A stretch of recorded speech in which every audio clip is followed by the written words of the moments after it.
Parliament ఎన్నికలు అత్యంత కీలకమైనటువంటి ఎన్నికలు. మొగోళ్ళన్నో మాట తప్పుతారు కానీ ఆడబిడ్డలు ఎన్నడూ మాట తప్పరా? ఓ మాట అంటే ఇద్దరు ప్రజాప్రతినిధులుగా మీ ముందు నిలబడ్డటువంటి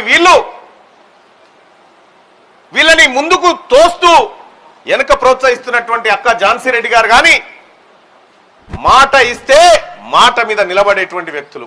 ఇప్పుడే కేసీఆర్ వచ్చిపోయినట ఇంటికి, ఖమ్మం పోతున్నట, వచ్చిపోయినట కేసీఆర్. మీ దయాకర్ రావు కూడా ఆడనే ఉండొచ్చు. దయాకర్ రావు మొత్తం పేల రక్తమే లేకుండా పోయింది ముఖంలో ఓడిపోయిన తర్వాత.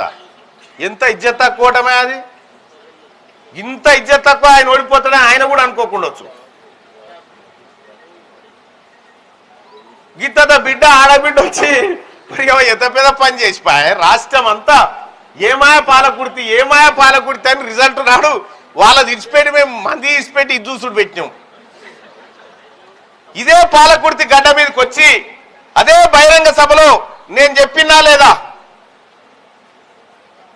ఝాన్సీ అక్క కోడలు 50,000 మెజార్టీతో గెలవబోతుంది, మీరు రాసి పెట్టుకోరు, మా సర్వేలో తేలిందని చెప్పిన ఆ రోజు. కరెక్ట్ గా ఇంతలో కొంచెం ఇటాట్లో 47,000 చిల్లరతో బయటపడ్డది.